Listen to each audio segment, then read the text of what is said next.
A life-saving command for your dog is the recall or the come command.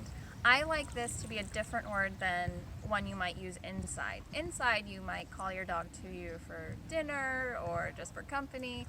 And outside, you want it to mean, come right to me. I don't want you to stop and get water, scratch, nothing, beeline to me.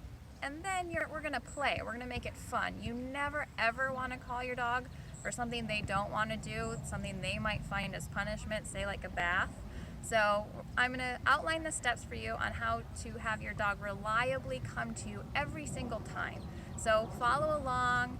There's a lot of little nuances, and as you practice, your dog's going to get quicker and quicker about it, and in that emergency, you're going to be set to have your dog come when you call them. Put your dog on leash, and without them seeing, place some treats in your closed fist. Then, let your dog get distracted. Once distracted, say their name and your desired cue once. I use Berlin, now, yes. I show her my yes. closed baited fist, and as she walks towards me, I say yes. And when she gets to me, I say good. I grab her collar while scratching her neck and give her a treat. Then I say okay, tap her shoulder, and I engage with her as we walk away. In a true emergency, I could keep hold of her collar, rewarding her for being with me, while moving us to safety. Here again I stand upright, while I lure Berlin to me with my closed baited fist. I reward her for coming to me. I release her, and we move on happily together away from her distraction. Now let's go over some mistakes for the come or recall command. Grabbing a treat right before you say your dog's name. The crinkle of the bag's getting their attention. Repeating your dog's name or the command over and over again. Saying your dog's name in a stern tone. You actually want to say it in a nice, happy tone that your dog's going to want to come to you for. The name should also only ever be used as an attention getter. The name itself does not mean come to me. It precedes come or now or whatever word you're choosing to use for your recall command. Being quiet. You want to practice proclaiming your dog's name in that nice positive tone, because in a true emergency, that tone and your volume will matter. Tugging on your dog's leash. This isn't teaching them to come to you, but instead that they will be dragged to you. Bending over to get your dog's attention. This will only teach your dog that you have to be bent over for them to come to you. Instead, stand up nice and tall and pitter-patter your feet so your movement will get them excited to come to you. Not saying yes at any sign of engagement. This could include even a sideways glance in your direction, maybe even a step towards you.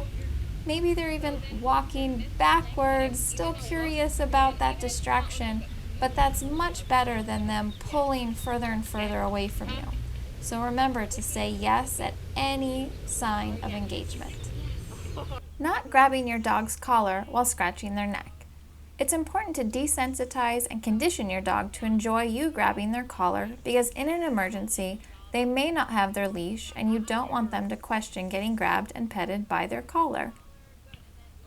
Not engaging with your dog after releasing them. You definitely don't want to teach your dog that they're allowed to check in and just check back out.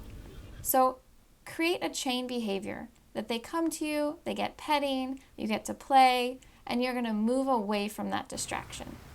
A few more notes about your recall command. You can practice this inside with your dog. You're going to use your outside word, and you're going to help them understand what the command means, maybe with even less distractions than being outside. You're going to keep them on leash, get them familiar with the word, with all the different phases, and then you're going to transition to outside so that they can succeed out there. Do still practice your inside words so that they'll get acclimated to that and understand that they're also going to come to you, but outside, it's immediate. Don't stop for anything. Inside, they can stop and grab some water or a toy even. If you have a small dog or a puppy, you want to make sure you're not bending over. You do want to still give them that target, that nice closed baited fist, but you're going to hold it down, and perhaps as they approach, you're going to lower yourself into more of a squat position to show them that fist at their nose level. You don't want them to think that this bent over position is the physical gesture you're going to make every time you call them to you. Save your back. Something to keep in mind is your dog may be more toy motivated than treat. So if I say treat, know that I just mean reward. So perhaps if your dog comes to you, you say good. They're really going to love it if you took a tennis ball out of your pocket more than a piece of chicken. No matter what, do what works for your dog. Use what they find rewarding. Thanks for watching. Have a great day with your dog.